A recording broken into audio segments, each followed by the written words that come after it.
Hello, this is Evo. I am here with Playable Agency. This is me, so it's great to meet you. I am Evo Heyning. I am the CEO and founder of a team at Playable Agency. I am also the unicorn you see on the right. I have been in media production, in game production, in social impact production, and in collaboration for bringing people together for the last 20 years. So we're going to dive into my team at Playable and specifically what we're working on in terms of virtual events as a way to begin to strategize and plan for your own virtual events as well.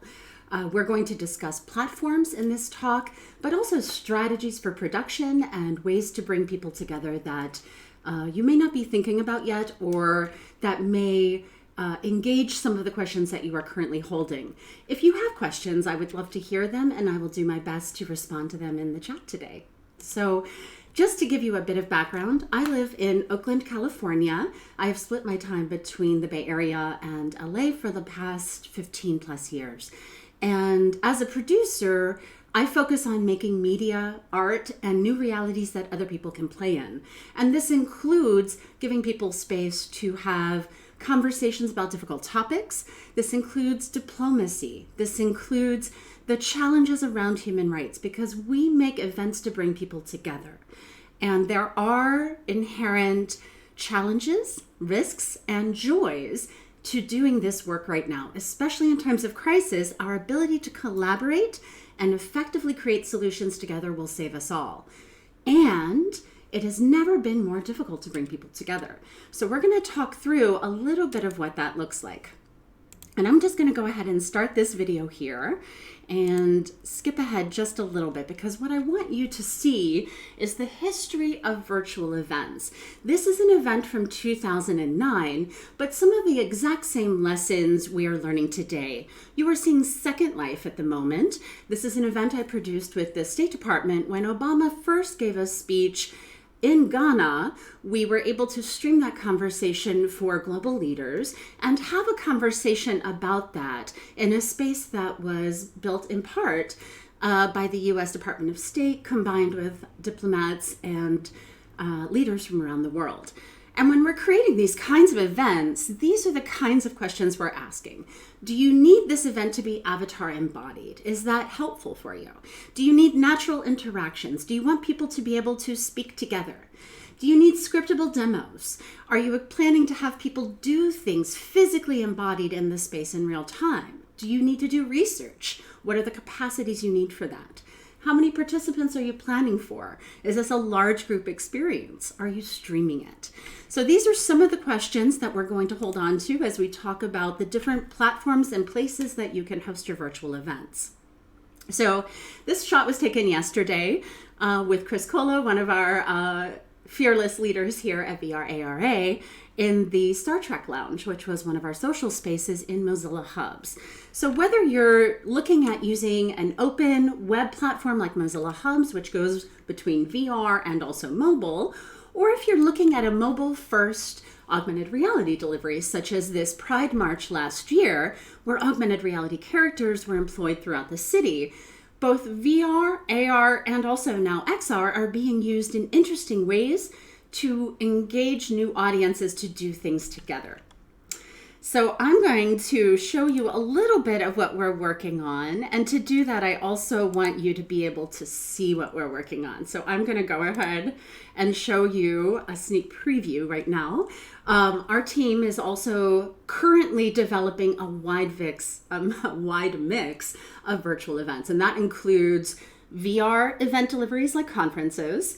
And this also includes augmented reality and ARG deliveries that may be involved with locations in the city. In this case, we're building out a Drive-Through Pride. Drive-Through Pride being an augmented reality art show that engages some of the same aspects of a parade, but turning the everyday participants, their pod, their family, their carload, into the stars of the show, into the stars of a stream that is augmented all around them. So when we look at events like this, where there might be a complex mix of platforms and deliveries, combined with an audience that may not have a VR headset or even a mobile handset heady, we're trying to figure out exactly how do we begin to design the kinds of interactions that are meaningful for people. With Pride, this is a bit of what that looks like. A drive-through experience, community engagement, getting people to use augmented reality art tools, but also spotlighting the art of the community and encouraging everyone to get in on it. And there's lots of different ways to do that. So we've been testing, for example, platforms like Spatial. In Spatial, you can upload a photo of an avatar, upload a photo of yourself, and make an avatar in just a minute. So this is what that process looks like with my friend Jaguart, who is looking to curate with us for Pride. We are testing right now over 20 different platforms. Some of the ones that we are currently using, you'll see on the right side here, Spatial.io, Mozilla Hubs. We're going to look at how we're using some of these platforms, everything from raves in Fortnite and Animal Crossing, in Minecraft even, to being able to do complex meetings or collaboration in tools like VR Chat or Engage VR. So this is me in Spatial. This would have been a couple of weeks ago as we were testing. And Spatial is one of those places where you can very quickly develop a simple room where you can share assets and have a conversation with a small group of people. Now, to give you an example, this is a very different type of social VR space. I am also the avatar in green there, and this is from Second Life in 2006. So what you're seeing here is this evolution of social spaces. In some cases, they are becoming simpler, and in some cases, they are becoming both simpler and more capable at the same time. So for example, in places like VR Chat, there are a number of scripts and avatar customizations that weren't available to us a decade ago. However, not every platform is meant for every purpose. So when we start planning for an event, the very first question we need to ask is, why are you making this event? What is this experience about? Who do you want to bring in? But most importantly, why? Once we get to the why, we can begin to work backward from a call to action, whether that's collaboration, participation, figuring out how we are feeding some sort of endeavor together. But we often have to work backwards from the purpose in order to design the delivery or the experience that's going to work for those groups of people. So at Playable, we design experiential social engagement, and that can include VR, AR, XR, some combination. It can include physical interactions, immersive experiences, and we design for meaningful and collaborative engagement. And that takes all forms. That is nonprofit fundraisers, educational projects, live streams that engage the audience in playful ways, especially because we believe in joy and we believe that play is one of the ways that we do solve these challenges together. So in creating immersive experiences in this time, we have to focus on safer interactions. And safer interactions mean different things to different people. So I just want to dive into this just a little bit, because figuring out how to inspire your audience and doing so in a way that doesn't put them at risk is vital at this stage. So there's a handful of ways you can begin to construct your experience that handle both privacy considerations, that handle age considerations, for example, young people collaborating with adults. There are a number of things that you may need to pull apart about your event or experience in order for it to work for a safe digital engagement. And safer interactions at the end of the day for us mean that we need to design differently. So that includes thinking about having no crowds at a parade, for example, for Pride. Thinking about ways everyone can stream from home, or building streaming studios where they can go and do their show, have a stage. We're turning former rock clubs right now into streaming sets so that a handful of small group of performers can still mount their own shows. Figuring out how to hack these engagement challenges, whether it's lack of equipment, lack of access, or figuring out how we are going to come together, this is what we do. And sometimes it requires us to be extremely flexible and to use, for example, projected augmented reality. We use, in this shot, you see our team using Lightform, which is projected AR, in order to create an interactive experience that people do not have to touch in order to interact with it. Because so much of our gameplay and so much of our experience right now has been either touch-centric or maybe not quite consensual. We are working to create better ways to have play that can include games, streams, live experiences, and virtual events all woven together. So what this looks like means that we often have to help people create their own live streaming TV shows. And often a virtual event includes some sort of video collaboration delivery. Now that video collaboration delivery, a Zoom, for example, or a Twitch, can then be brought into some but not all VR worlds. It can also go into other platforms and be viewed on mobile, but not always. And so this is where we're going to pull apart example how to make your own show, but also how to basically syndicate it across multiple VR environments. So this is part of what we do. We help teams design these sorts of solutions. And we start with the 2D video delivery. And often you'll see us skin those, for example, on Twitch. Those are created to be more like a TV show with interactions, with games, different types of chat or prizes. Fundraisers can be built in, that sort of thing. So we take a 2D video delivery or a video collaboration delivery, and then it's often integrated across one or more VR worlds. And that might include both VR and AR or VR and XR, for example, using spatial I/O. So you'll see some of the platforms that we use here. It's often a video collaboration platform. Jitsi is one that we use often, or Zoom. A streaming platform, one or more virtual worlds and virtual spaces that are accessible in different ways. And that all comes together to create a mixed reality package. So if you're imagining what this production workflow looks like, I want you to think about the last 10 to 15 years of transmedia and how we've seen games, virtual worlds, live streaming, and other forms of experiential media all converging. So this is an opportunity space for all of us to do new things. And we love experimenting in this space. So you're welcome to check out our Twitch. There are shows, for example, on social artistry in the age of distancing, but also on how do we design these types of events and experiences together. That includes festivals, that includes professional conferences, that also includes things like trade shows. So figuring out how we're going to combine those tools, the HD live show, the interactive portion, for example, on a Twitch or a Mixer, and then the VR portions. All of those elements need to work together. For example, we did this with IEEE and VR back in March.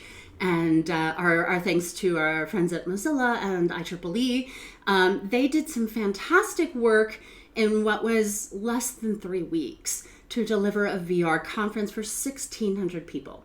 So we were brought in to help produce this event, and that included machinima video captures, that included taking those Zoom to Twitch, to Mozilla hubs in this case. So the photos you're seeing, and there's tons of video more that we can show you, is from Mozilla hubs, where a Twitch stream and Zoom panels were all being brought in. Now, IEEE and VR involved over 100 virtual rooms and many different panels, much like what we're doing here in Hop-In with VRARA. So we're going to talk a little bit about platform choices now. And that's where, if you have questions, I want you to go ahead and stick them in the chat. I'm going to do my best to respond to those questions as much as I can, but I also want you to feel like you can get your questions answered by each other along the way. So as we're talking here, I want you to be able to see, this is Mozilla Hubs, as I was just speaking about with IEEE. Now, Mozilla Hubs is great in that it is an open web solution. Your rooms are basically on a URL. You can have them available on mobile, in VR, or on desktop. So it is a widely accessible solution. It will work in most cases, even with many firewalls. It works in many browsers. While this is native to the Firefox browser, it will work, for example, on Safari on your iPad as well. So in this case, you're seeing those little robots. They are the avatars. Avatars look slightly different in this world right now, but avatars look different in all different types of worlds. This is Metaverse.Community. This was a room that they demoed for us with a group called Billions of Us that builds virtual events as well. Some of our colleagues who started in Second Life many, many years ago. So you're seeing here, again, this is a URL web-based solution that can be viewed in multiple interface choices. So that includes VR, but it is not VR dependent.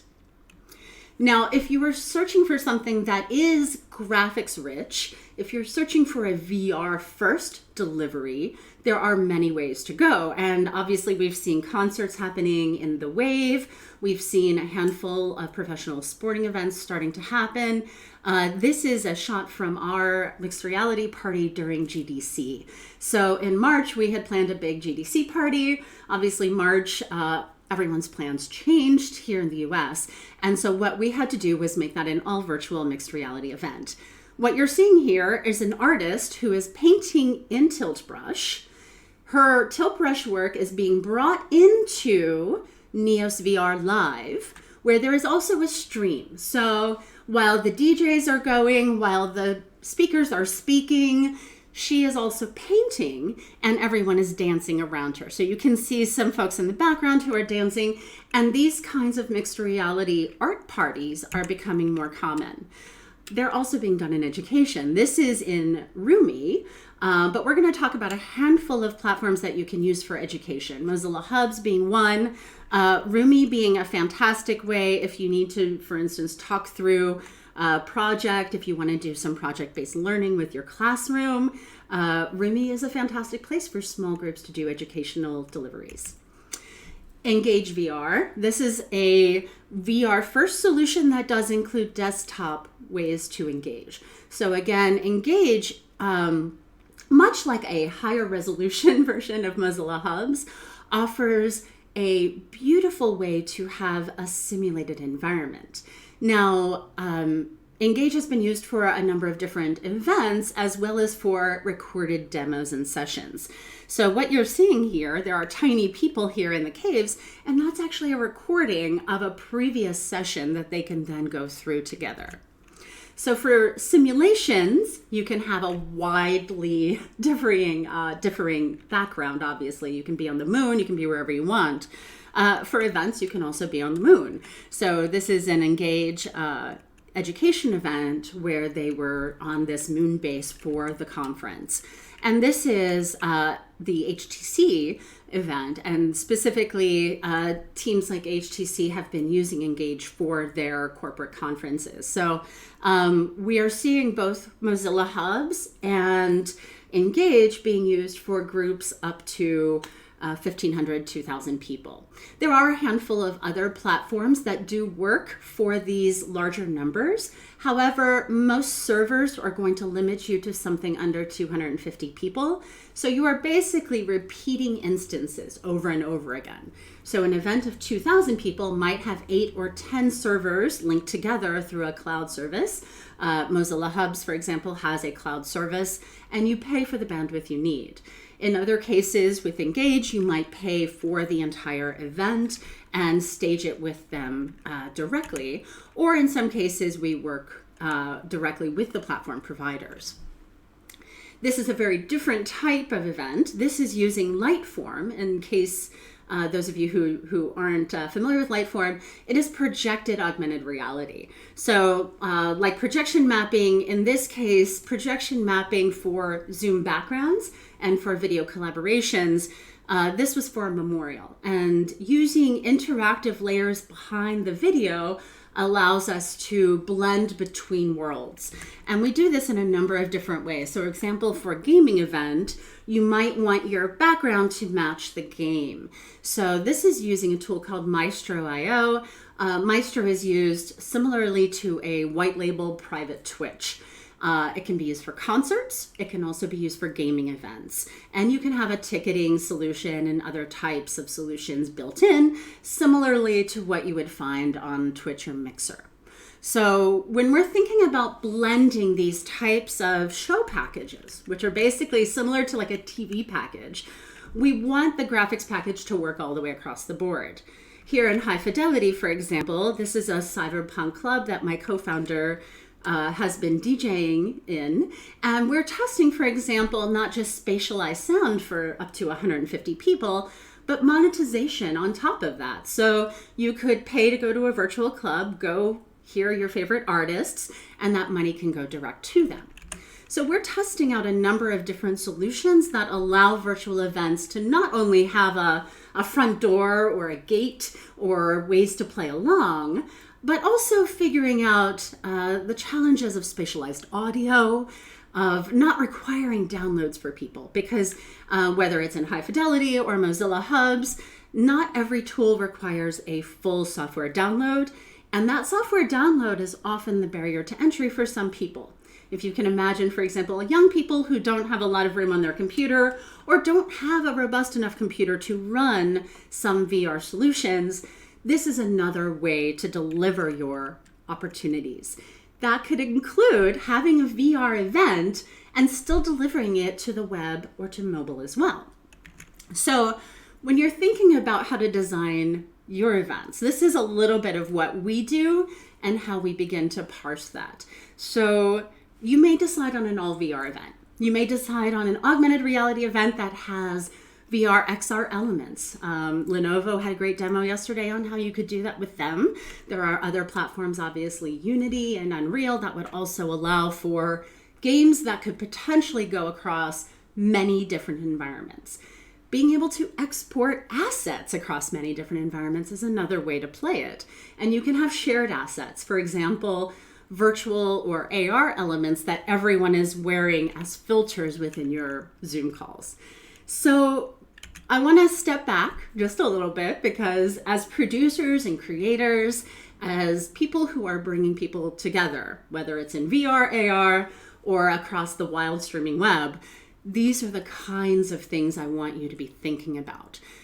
Typically when we're creating, whether it's a TV show or a feature or a live experience, right? Any of these kinds of things, these are the roles that we need in the room. We need someone thinking about engagement and strategy. Obviously, we need UX people who understand XR. That is huge when it comes to events, because so many people will get stuck or lost.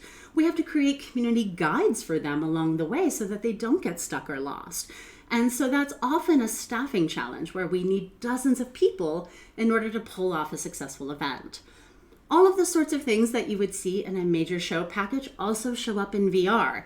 Lighting and art design for streaming shows. Show package design if you're putting together a streaming show and you want it to look like a TV show. Figuring out how you're going to integrate your artists, your video elements, anything that you might have people interacting with physically or digitally. And then thinking about how does that roll up into something that's more like a game.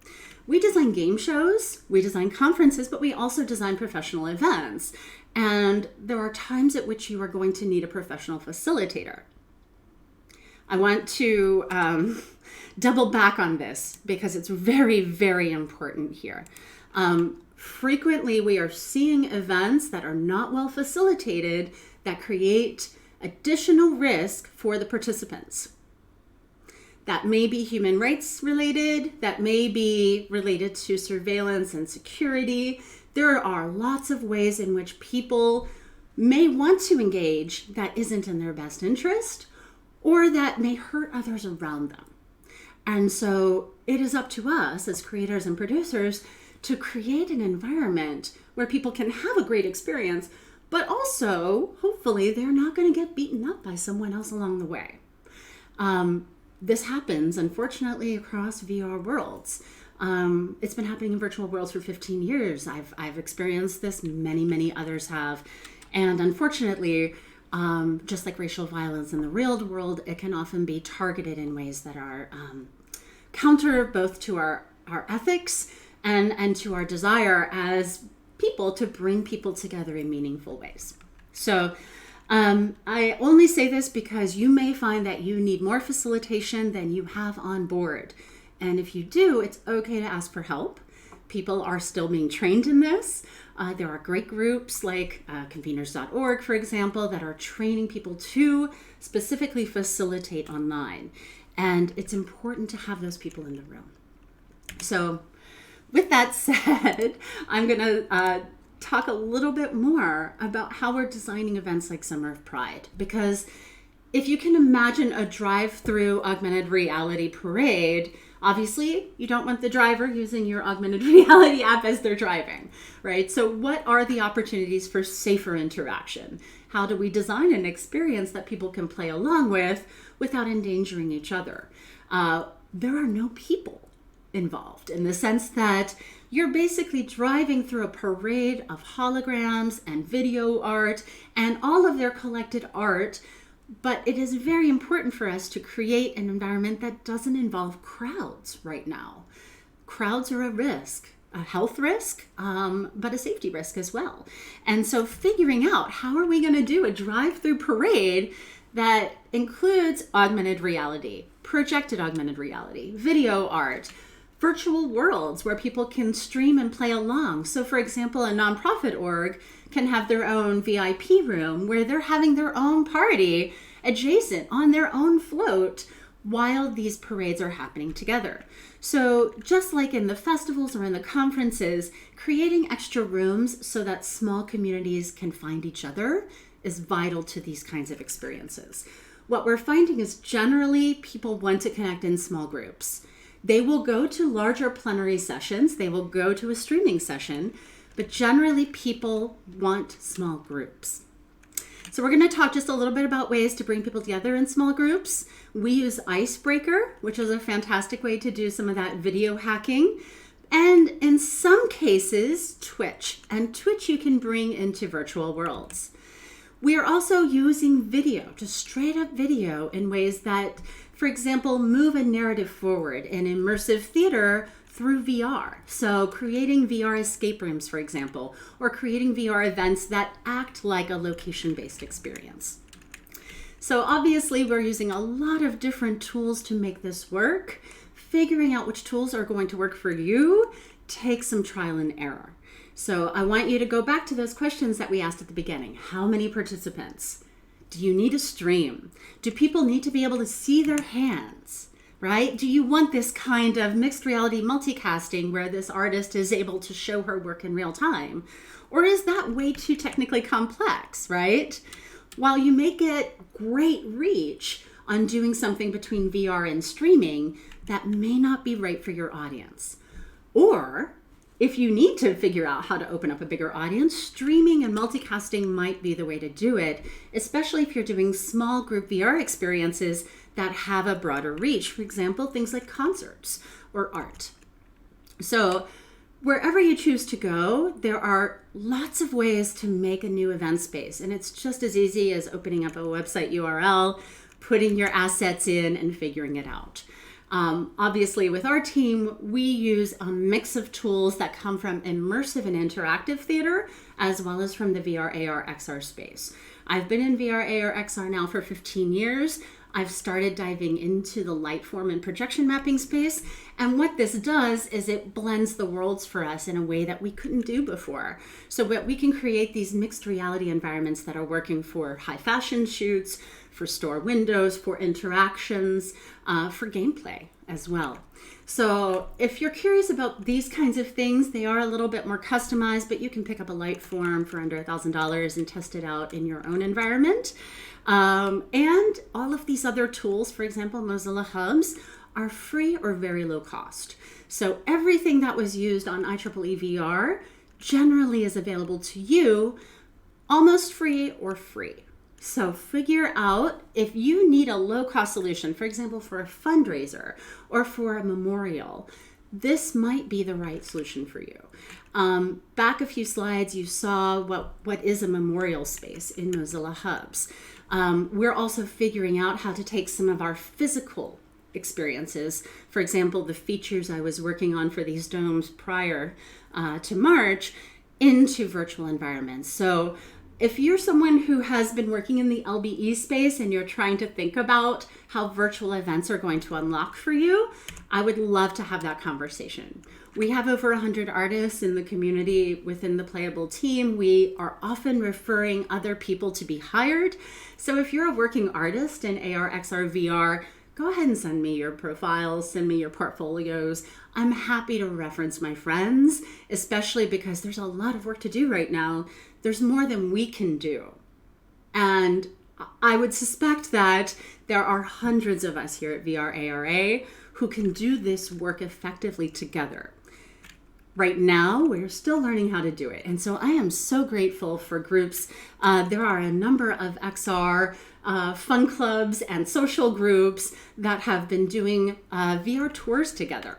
And I love it. So keep inviting your colleagues out to try new worlds and experiences. This is my team. Scott and Marty are doing some fantastic R&D, both in streaming and in immersive, but also in micropayments and in figuring out how to get artists paid for their work again.